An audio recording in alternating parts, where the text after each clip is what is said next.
Good afternoon to all of you. Good afternoon, ma'am. As we have studied in the previous class about the fire safety precautions, fire safety, what it means, what are the different precautions to be taken. So next we continue with the same topic with the different questions, important questions which are asked in the examination. So important questions are read. All are important, I am telling. So these will be asked not only in IA test, not only in the examination. These will be asked in the general viva questions when you go for diploma. After diploma, jobs are hotel में. आमल engineering आंदोलन jobs are होगा. Interview करोगे उन questions क्या था? Normal. Okay. So ಅದಕ್ಕೆ ಇವೆಲ್ಲ ನಿಮಗೆ important ಅಂತ ತಗೊಂಡು ಅಲ್ಲೇ ಸೈಡ್ ಎಲ್ಲೆಲ್ಲಿದೆಲ್ಲ book ನಲ್ಲಿ ಆ topic related question ಬರ್ಕೊಂಡ್ಬಿಡಿ. Okay. So first, briefly explain the rescue techniques applied during the fire hazard.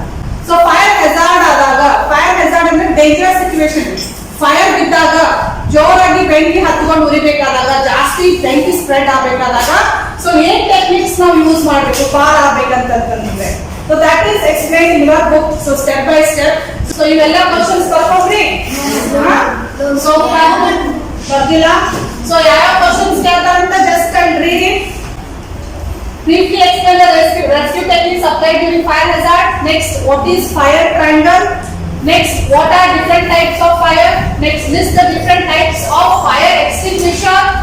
Next, define fire extinguisher. Explain the use of appropriate fire extinguisher or different types of fires. Okay. So first, let me explain the first question.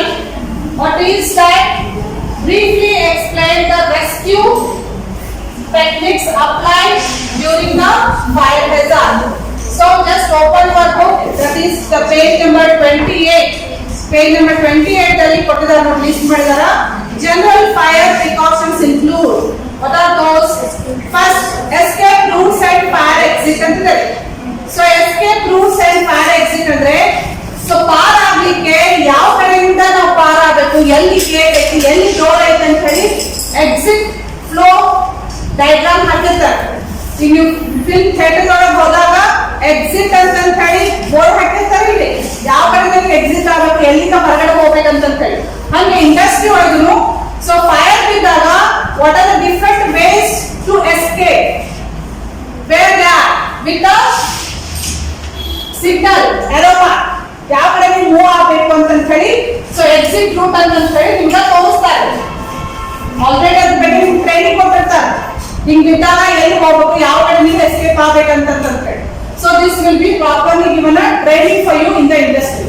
So this is one rescue technique where we should go, where we should rescue from which window, which door. So wherever it is. Next, fire fighting equipment. Fire fighting equipment ಅಂದ್ರೆ ಯಾವ್ದು? Fire fighting equipment ಯಾವುದು? Fire fight ಮಾಡುವಂತ equipment fire extinguisher. Yes, FFE ಅಂತ ಕರೀತೀವಲ್ಲ fire fighting equipment ಅಂದ್ರೆ fire extinguisher. Fire extinguisher which will stop the fire spreading. Spread ಆಗ್ತಿರ್ತೈತಲ್ಲ fire, ಅದು stop ಮಾಡ್ಲಿಕ್ಕೆ ನಾವು ಫೈರ್ ಎಕ್ಸ್ಟಿಂಗ್ವಿಷರ್ ಯೂಸ್ ಮಾಡ್ತೀವಿ. ಅದ್ರ ಬಗ್ಗೆ ನಾವು ಜಾಸ್ತಿ ಡೀಟೇಲ್ ಆಗಿ ಆಮೇಲೆ ಕಲಿತೀವಿ. ಸೊ ಫಸ್ಟ್ ಏನ್ ಗೊತ್ತಿರಬೇಕು, ಫೈರ್ ಎಕ್ಸ್ಟಿಂಗ್ವಿಷರ್ ಯೂಸ್ ಮಾಡಿದ್ರೆ ಏನಾಗ್ತೈತಿ, we can reduce the amount of fire which is spreading. Minimise ಮಾಡಬಹುದು, ಸ್ಟಾಪ್ ಮಾಡಬಹುದು. ಅದು ಇಮಿಡಿಯೇಟ್ಲಿ ಸಿಗುವಂಗಿರ್ಬೇಕ್ರಿ ಇಂಡಸ್ಟ್ರಿ ಒಳಗೆ. ಅದು ಎಲ್ಲಿ ಇಟ್ಟಿರ್ತಾರ, ಅದನ್ನ ಹೇಗೆ ಯೂಸ್ ಮಾಡಬೇಕು ಅಂತಂದ್ರೆ ಮೊದಲೇ ಟ್ರೈನಿಂಗ್ ಕೊಟ್ಟಿರ್ತಾರೆ ನಿಮಗೆ. ಮೊದಲೇ ನೀವು ಅದ್ರ ಬಗ್ಗೆ ತಿಳ್ಕೊಂಡಿರ್ಬೇಕು. ಯಾಕಂದ್ರೆ ಇವಾಗ ಒಂದು working industry no, so safety is important.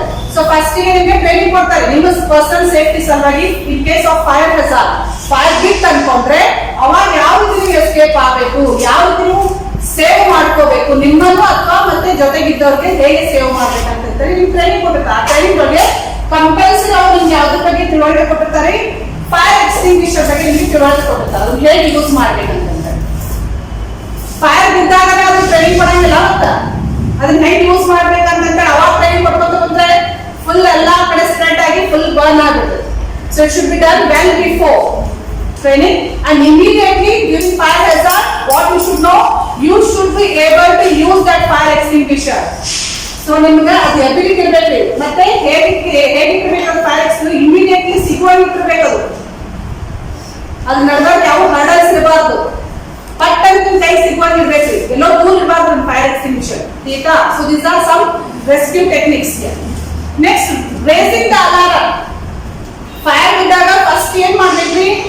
Immediately ನಿಮ್ಗೆ ಗೊತ್ತಾಗ್ತದೆ ಫೈರ್ ಬಿದ್ದೈತೆ ಅಂತ ಹೇಳಿ ಎಲ್ಲರಿಗೆ ಅಲರ್ಟ್ ಮಾಡ್ಬೇಕಲ್ಲ. ಅಲರ್ಟ್ ಮಾಡ್ಲಿಕ್ಕೆ ಫೈರ್ ಅಲಾರಂ ಅಂತ ಇಟ್ಟಿರ್ತಾರೆ. ಫೈರ್ ಅಲಾರ್ಮ್ ಇದು ನೀವು ನೋಡಿರ್ಬೋದು ಫಿಲ್ಮ್ಸ್ ನಲ್ಲಿ ಅಥವಾ ಇಂಡಸ್ಟ್ರಿ ಒಳಗೆ ಸೌಂಡ್ ಬರ್ತದೆ ನೋಡಿ ಜೋರಾಗಿ. ದಟ್ ಅಲಾರಂ ಸೌಂಡ್, ಈಗ ನಿಮ್ಮ ಕಾಲೇಜ್ ಸೈರನ್ ಇದಲ್ಲ, ಸೈರನ್ ಏನ್ ಇಂಡಿಕೇಟ್ ಮಾಡ್ತೈತ್ರಿ? It indicates the class is over. ಹಾಗೆ ಇಂಡಸ್ಟ್ರಿ ಒಳಗೆ ಫೈರ್ ಅಲಾರಂ ಅಂತ ಬೇರೆ ಸೌಂಡ್ ಇಟ್ಟಿರ್ತಾರೆ. ಆ ಸೌಂಡ್ ಕೇಳಿಸಿದ ತಕ್ಷಣ ನೀವು ಎಚ್ಚೆತ್ಕೊಳ್ಬೇಕು. It gives a warning that somewhere there is a fire, it is spreading, so we have to rescue from that. So this is the next step. Next, making emergency plans. Emergency plans, immediately fire ಇದ್ದಾಗ ನಾವು ಏನ್ ಮಾಡಬೇಕು? Flag ಅಂತ ಹೇಳಿ cut ಅಂತ ಮಾಡ್ತಿರ್ಬೇಕು ಅದು ಕೆಲಸ. ಯಾಕಂದ್ರೆ ಡಿಲೇ ಆದ್ರೆ ಬಹಳ ಜನ ಸಾಯುವಂತ ಚಾನ್ಸಸ್ ಇರುತ್ತೆ, ಇಕ್ವಿಪ್ಮೆಂಟ್ಸ್ ಬರ್ನ್ ಆಗೋ ಚಾನ್ಸಸ್ ಇರುತ್ತೆ. ಸೊ ಅವಾಗ ಏನ್ ಪ್ಲಾನ್ ಮಾಡಬೇಕು? ಆದಷ್ಟು ಫಸ್ಟ್ ಲೈಫ್ ಇಸ್ ಇಂಪಾರ್ಟೆಂಟ್. ಜನರನ್ನ ಆದಷ್ಟು ಸೇವ್ ಮಾಡಬೇಕು, ಬೇಗ ಅವ್ರನ್ನ ಸೇಫ್ ಏರಿಯಾಕ ಮೂವ್ ಮಾಡಬೇಕು, ಎಕ್ಸಿಟ್ ಮಾಡಬೇಕು. So these are called as emergency plans. Immediately alarm ಕೊಡಬೇಕು, fire alarm, that also comes under the emergency plan. ಇನ್ನೊಂದು ಇಮಿಡಿಯೇಟ್ಲಿ ಕಾಲ್ ಮಾಡಬೇಕು ambulance, fire brigade, fire man ಬಂದು ಅವರೆಲ್ಲ ನಂದಿಸ್ತಾರೆ, ಫಸ್ಟ್ ಅವ್ರಿಗೆ ಕಾಲ್ ಮಾಡಬೇಕು. So these all come under emergency plans. Is that clear? Next, limiting the spread of the fire. Limiting the spread of the fire ಅಂದ್ರೆ fire ಆದಷ್ಟು spread ಆಗಲಾರ್ದಂಗೆ ನೋಡ್ಕೋಬೇಕು, ಕಡಿಮೆ ಮಾಡ್ಬೇಕು ನಾವು, ಸ್ಪ್ರೆಡ್ ಆಗಲಾರ್ದಂಗ ನೋಡ್ಕೋಬೇಕು. So that is very important. ಹೇಗೆ ಸ್ಪ್ರೆಡ್ ಆಗಲಾರ್ದಂಗ ನೋಡ್ಕೋತೀರಿ? ಹೆಂಗ್ ಯೂಸ್ ಮಾಡ್ತೀವಿ? ಫೈರ್ ಎಕ್ಸ್ಟಿಂಗ್ವಿಷರ್ ಯೂಸ್ ಮಾಡಬೇಕು. ಫೈರ್ ಎಕ್ಸ್ಟಿಂಗ್ವಿಷರ್ ಎದ್ದೇ ಹೋದಾಗ suppose fire is from wood, paper ಇಂದ ಹತ್ತಿತ್ತಂದ್ರೆ ಅವಾಗ ನೀವು ನೀರು ಹಾಕ್ಬೇಕು, ಅಲ್ಲೇ ಬಾಜುಕೆಲ್ಲ ನೀರು ಇರ್ತದೆ, ಪಟ್ ನೀರು ಹಾಕ್ಬೇಕು. ಸೊ ಅವೆಲ್ಲ ನಿಮ್ಗೆ ಅದ್ರ ಬಗ್ಗೆ ತಿಳುವಳಿಕೆ ಇದೆ, ಆದಷ್ಟು ಕಡಿಮೆ ಮಾಡ್ಕೊಂಡು. ಬಟ್ ಇನ್ನೊಂದು ನಿಮ್ಗೆ ಹೇಳ್ಬೇಕಂದ್ರೆ ಫೈರ್ ಯಾವ ಉತ್ತರಿಂದ ಬಂದೈತಿ ಫೈರ್ ನಿಮ್ಗೆ ಗೊತ್ತಿರ್ಬೇಕಾ? ಫೈರ್ ಎಕ್ಸ್ಟಿಂಗ್ವಿಷರ್ ಕರೆಕ್ಟ್ ಆಗಿ ಯೂಸ್ ಮಾಡ್ಬೇಕು. ಯಾವ್ದು ಫೈರ್ ಎಕ್ಸ್ಟಿಂಗ್ವಿಷರ್ ಯೂಸ್ ಮಾಡ್ಬೇಕಂತ ನಿಮ್ಗೆ ಹೇಳ್ಕೊಡ್ತದೆ ನೆಕ್ಸ್ಟ್ ಟಾಪಿಕ್ ನಲ್ಲಿ. ಅದು ಯಾಕೆ ಯೂಸ್ ಮಾಡ್ತೀವಿ ಅಂದ್ರೆ ಆದಷ್ಟು ಕಡಿಮೆ ಮಾಡಲಿಕ್ಕೆ ನಾವು ಯೂಸ್ ಮಾಡ್ತೀವಿ. So these are very important points which will help you to rescue when there is a fire hazard. ಆಯ್ತಾ? ಈ ಕ್ವಶನ್ ಕೇಳಿದಾಗ ನೀವು ಈ ಪಾಯಿಂಟ್ಸ್ ಬರೋದು ನೀವು ಓನ್ ವರ್ಡ್ಸ್ ನಲ್ಲಿ ನೀವು ಎಕ್ಸ್ಪ್ಲೈನ್ ಮಾಡ್ತೀವಿ. These examples are clear for you? Clear ಆಯ್ತಾ? Okay. So shall we move to the next question? Next ಏನ್ ಟಾಪಿಕ್ ಇದೆ ನೋಡಿ, use of appropriate fire extinguisher on different types of fires ಅಂತ ಇದೆ ನಿಮಗೆ ನೆಕ್ಸ್ಟ್ ಟಾಪಿಕ್. So ಈ topic ಬಗ್ಗೆ ತಿಳ್ಕೊಳ್ಳೋಕ್ಕಿಂತ ಮುಂಚೆ first you should know what is fire, what are the different types of fire, and what do you mean by fire triangle? Fire triangle ಅಂತ ಬರ್ತದೆ question. What do you mean by fire triangle? ಇದು actually book ನಲ್ಲಿ ಇಲ್ಲ, ಇದು ಬರ್ಕೊಳ್ಳಿ, ನಿಮ್ಗೆ general knowledge type ಗೊತ್ತಿರಬೇಕು ನಿಮಗೆ. ಸೊ ಫೈರ್ ಟ್ರಯಾಂಗಲ್ ಅಂತ ಹೇಳಿ, yes, you can take it down. So first listen here.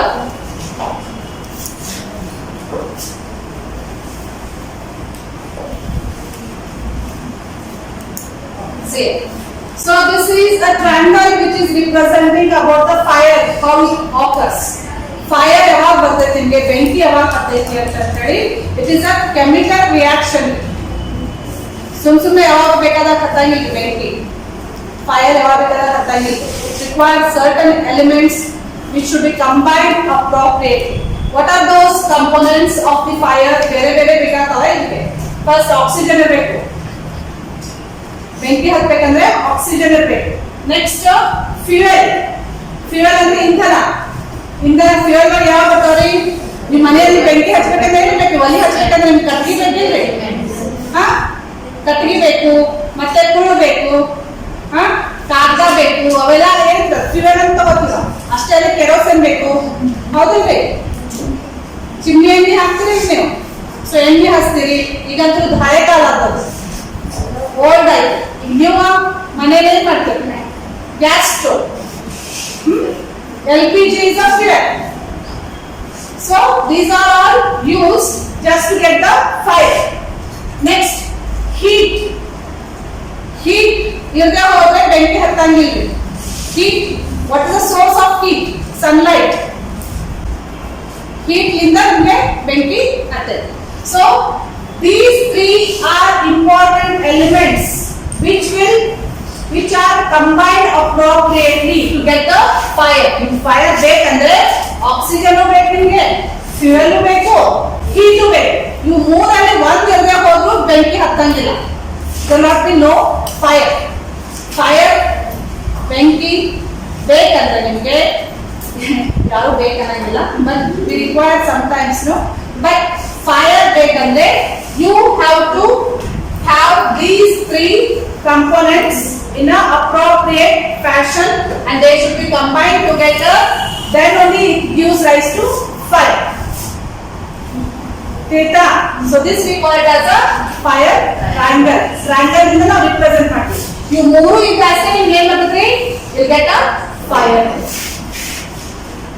Suppose if I want to off the fire, fire ತೆಗಿಬೇಕು ನನಗೆ, ಬಂದ್ ಮಾಡ್ಬೇಕಂದ್ರೆ ಯಾವ್ದಾದ್ರು ಒಂದು ಎಲಿಮೆಂಟ್ ತಗೊಂಡು ಬಂದ್ ಹಾಕ್ತಿರ್ಬೇಕು. ಬೆಂಕಿ ಹತ್ತಬೇಕಂದ್ರೆ ನೀವು ಮೂರು ಬೇಕಂತ ಹೇಳಿದೆ ನನಗೆ. Suppose if I remove oxygen, then you can stop the fire. If I remove fuel, then I can stop this. If I remove heat, then I can stop this. So anyone, if you remove out of these three, you move out ಯಾವ್ದಾದ್ರು ಒಂದು ತಗೊಂಡು you can stop the fire, no? So this process we call it as a extinguishing the fire. Extinguishing the fire ಅಂದ್ರೆ fire stop ಮಾಡೋದು, seize ಮಾಡೋದು. ಹೇಗೆ? ಯಾವ್ದಾದ್ರು ಒಂದು element remove ಮಾಡಿದ್ರೆ ಸಾಕು. ಈ ಮೂರು ಕಷ್ಟ ಫೈರ್ ಬರ್ತದೆ ಅಂತ ಹೇಳಿದೆ ನಮಗೆ. ಒಂದ್ ಯಾವ್ದಾದ್ರು ಇರದೆ ಹೋದ್ರೆ ಇದ್ರೊಳಗೆ ಆಕ್ಸಿಜನ್ ಇರದೆ ಹೋದ್ರೂ ಫೈರ್ ಬರಂಗಿಲ್ಲ, ಫ್ಯೂಯಲ್ ಇರದೆ ಹೋದ್ರೂ ಫೈರ್ ಬರಂಗಿಲ್ಲ, ಹೀಟ್ ಇರದೆ ಹೋದ್ರೂ ಫೈರ್ ಬರಂಗಿಲ್ಲ. ಸೊ ಯಾವ್ದಾದ್ರು ಒಂದು ತೆಗೆದ್ರೆ you can stop the fire. That process we call as a extinguishing the fire. Theta extinguisher ಅಂದ್ರೆ ಗೊತ್ತಾಯ್ತು? ಸ್ಟಾಪ್ ಮಾಡೋದು. ಸೊ ಅದು ಏನ್ ಮಾಡ್ತದೆ ಕೆಲಸ? ಫೈರ್ ಎಕ್ಸ್ಟಿಂಗ್ವಿಷರ್ ಏನ್ ಮಾಡ್ತದೆ? ಸ್ಟಾಪ್ ಮಾಡೋದು. ಯಾವ ರೀತಿ? ಯಾವ್ದಾದ್ರು ಒಂದು ಕಾಂಪೋನೆಂಟ್ ರಿಮೂವ್ ಮಾಡ್ತದೆ, ಅದು ಆಕ್ಸಿಜನ್ ಅನ್ನು ರಿಮೂವ್ ಮಾಡಬಹುದು, ಫ್ಯೂಯಲ್ ಅನ್ನು ರಿಮೂವ್ ಮಾಡಬಹುದು, ಅಥವಾ ಹೀಟ್ ಅನ್ನು ರಿಮೂವ್ ಮಾಡಬಹುದು. From that you will be stopping the fire. Got it? The basic idea of fire extinguisher. So this you will understand only when you know the firecracker. That's why I told you first to know about what is firecracker. Shall we move to the next one? Yes. Next question Parko.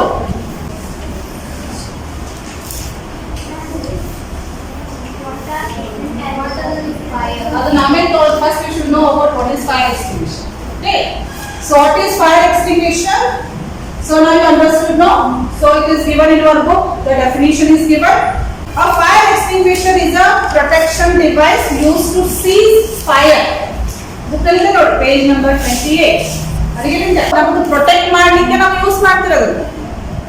ಮನುಷ್ಯ ಇರಬಹುದು, personal ಇರಬಹುದು, protection ನಾವು fire extinguisher use ಮಾಡ್ತೀವಿ. ಅದರ ಜೊತೆಗೆ equipments damage ಆಗಬಾರ್ದು, burn ಆಗಬಾರ್ದು ಅಂತ ಹೇಳಿ ನಾವು ಫೈರ್ ಎಕ್ಸ್ಟಿಂಗ್ವಿಷರ್ ಯೂಸ್ ಮಾಡ್ತೀವಿ. ಅದೇನ್ ಮಾಡ್ತಿದ್ರು? It is use to cease the fire. Cease ಅಂದ್ರೆ ಸ್ಟಾಪ್ ಮಾಡ್ತಿದ್ರು, ಸ್ಪ್ರೆಡ್ ಆಗಲಾರ್ದಂಗೆ, ಜಾಸ್ತಿ ಸ್ಪ್ರೆಡ್ ಆಗಲಾರ್ದಂಗೆ ಸ್ಟಾಪ್ ಮಾಡ್ತಿದ್ರು. Next, it is the basic first aid equipment. ಇದು ಫಸ್ಟ್ ಏಡ್ ಇಕ್ವಿಪ್ಮೆಂಟ್ ಗಳು ಬರ್ತೈತಾ? ಸೊ ಡ್ಯೂರಿಂಗ್ ಫೈರ್ ಹಜಾರ್ಡ್ ನಾವ್ ಏನ್ ಯೂಸ್ ಮಾಡ್ತೀವಿ ಅಂತ ಹೇಳಿದ್ರೆ ನಾವು fire fighting equipment. Fire fighting equipment ಯಾವ್ದು? Fire extinguisher. ಸೊ ಅದಕ್ಕೆ ಅದನ್ನ ಫಸ್ಟ್ ಏಡ್ ತಗೋತೀವಿ ನಾವು. ಫೈರ್ ಮ್ಯಾನ್ ಬಂದು, ಫೈರ್ ಡಿಪಾರ್ಟ್ಮೆಂಟ್ ಅವ್ರು ಬಂದು ಫೈರ್ ನನ್ಸುತ್ತಿತ್ತ ಮೊದ್ಲ ನಾವು ಮಾಡ್ಕೋಬೇಕಲ್ಲ ಏನಾದ್ರು ವ್ಯವಸ್ಥೆ. ಅವ್ರು ಬರುತ್ತಾನೆ 1 ತಾಸು ಆಗ್ಬೋದು, 2 ತಾಸು ಆಗ್ಬೋದು. ಅಷ್ಟೊಳಗೆ ಫುಲ್ ಸ್ಪ್ರೆಡ್ ಆಗಿ ಬಹಳಷ್ಟು ಡ್ಯಾಮೇಜ್ ಆಗೋ ಚಾನ್ಸಸ್ ಇರ್ತಾವ. ಡ್ಯಾಮೇಜ್ ಆದಂಗ ನಮ್ ಕಡೆ ಫೈರ್ ಎಕ್ಸ್ಟಿಂಗ್ವಿಷರ್ ಇದ್ರೆ we can minimise the damage due to fire. ಅದ್ರ ಸಲುವಾಗಿ ನಿಮ್ಗೆ ಫೈರ್ ಎಕ್ಸ್ಟಿಂಗ್ವಿಷರ್ ಬಗ್ಗೆ ತಿಳುವಳಿಕೆ ಇರಬೇಕು. ಏನ್ ಮಾಡ್ತದೆ ಅದು? It stops, it ceases the fire to a certain extent.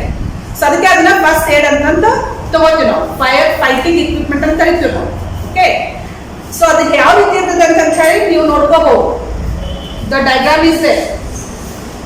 ಚಿತ್ರ ಇದು ನೋಡಿರಿ, ಹೊರಗಡೆ ನೀವು ಅಬ್ಸರ್ವ್ ಮಾಡಿರ್ತೀರಿ. ಕಾಲೇಜ್ನಲ್ಲಿ ನೀವು ಮಾಲ್ ನಲ್ಲಿ ಹೋದ್ರೆ ಇರ್ತಾವ ನೋಡ್ರಿ, ಸಿನಿಮಾ ಥಿಯೇಟರ್ ನಲ್ಲಿ ಇಟ್ಟಿರ್ತಾರ ಸೈಡ್.